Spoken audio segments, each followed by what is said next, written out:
Hello, everyone, and welcome. I'm excited to kick off today's session on leadership and management.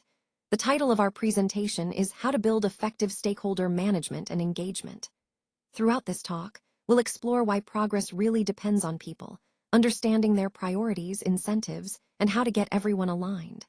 We'll also look at common pitfalls, like treating stakeholder work as just an administrative task, when in fact, it's all about relationships. And interestingly, research shows that up to 70% of cross-functional initiatives fail because of ineffective stakeholder management. So together, we'll discover practical ways to improve engagement and build stronger, more effective relationships. Let's get started. Let's talk about structure and engagement. Structure alone, by itself, rarely creates true commitment. It's like setting the stage without actually involving anyone. On the other hand, engagement without proper management can lead to fragmented decisions and, ultimately, eroding trust. That's why effective leaders know how to integrate both. Bringing structure to life isn't just about having a plan.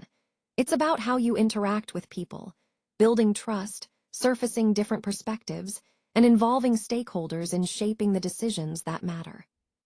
When we focus on stakeholder engagement, we're talking about providing that clear structure, identifying the right partners, defining their roles, and establishing consistent communication.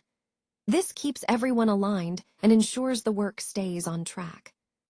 Now, it's important to understand the difference between stakeholder management and stakeholder engagement. Management is more about controlling and organizing, while engagement is about actively involving and inspiring stakeholders. Both are crucial, but they serve different purposes in creating a successful, committed team. These 4 strategies are designed to help leaders build alignment, strengthen relationships, and move initiatives forward effectively. From the very beginning, through preparation and into continuous improvement, these approaches keep us on track. First, we need to identify and understand our stakeholders, their influences, and their priorities. This is all about mapping the landscape so we know who matters and how they can impact our success. Next, tailoring our approach is key. We should customize our communication and involvement strategies to resonate with different stakeholders. This helps us engage them more effectively and build stronger relationships. Another vital strategy is building trust by engaging consistently and demonstrating reliability. When people see us as dependable, they're more likely to support our initiatives and work collaboratively. And finally, always be ready to iterate based on feedback. This means turning feedback into an advantage, using insights to strengthen outcomes and refine our approach. Altogether, these 4 strategies, mapping the landscape, tailoring our approach, building trust, and iterating based on feedback, form a comprehensive framework for stakeholder success. They help us create alignment, foster collaboration, and keep our initiatives moving forward smoothly. Now, let's talk about the core principles that guide our approach. Valued fairness, transparency, and the potential for repeat business are at the heart of everything we do. We want all parties to feel confident and respected throughout the process. When it comes to our suppliers, it's crucial that we seek reassurance. They need to know that AI is there to augment their expertise, not replace it. This fosters trust and collaboration. For buyers, the goal is straightforward. Prioritize access to better suppliers at better prices.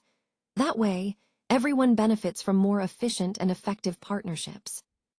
And for business unit heads, I'd like to quote HBS Professor Michael Wheeler, who says, "Negotiation is a process of exploration and discovery, and that discovery begins with rigorous analysis of all parties involved." This emphasizes the importance of understanding everyone's interests and positions from the start. Now, moving on to our strategic approach, our first step is to map the landscape. By doing this thoroughly, we set a solid foundation for successful negotiations. It's about understanding the environment, the key players, and the dynamics at play. This initial step is essential for making informed, strategic decisions as we move forward. When we talk about emotional intelligence in negotiations, one of its key benefits is that it helps reduce defensiveness. This means stakeholders are less likely to feel threatened or attacked, which keeps the conversation productive. Instead of focusing on short-term wins or positioning, emotional intelligence encourages everyone to think more about long-term outcomes. As Aaron Egan from Microsoft wisely said, when you're negotiating, the most important thing to understand is what the other party really wants. This highlights the importance of empathy and understanding in building trust. Without trust, stakeholders tend to withhold information or disengage, which hampers progress. But when trust is present, people become more open and flexible, making it easier to find solutions that work for everyone.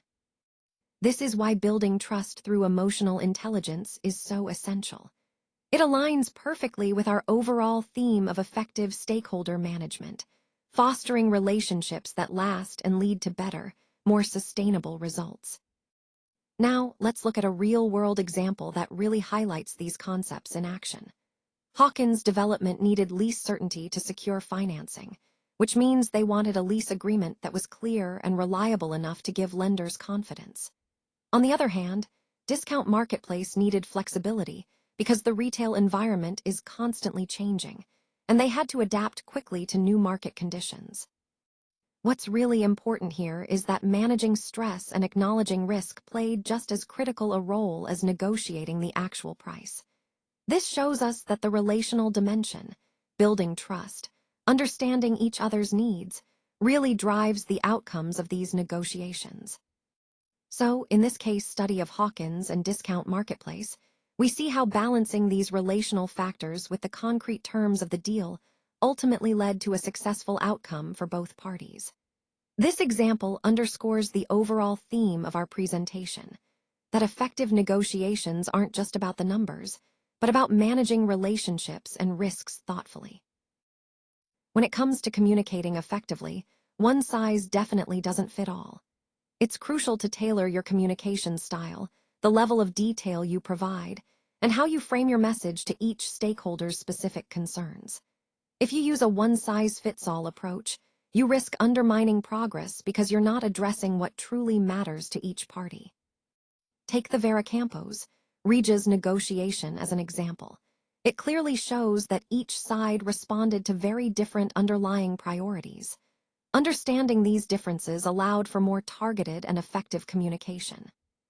This brings us to strategy 3, tailor your approach. By customizing how you communicate, you're more likely to connect with stakeholders, build trust, and move negotiations forward. Remember, the key is to recognize what each stakeholder cares about most and adapt your messaging accordingly.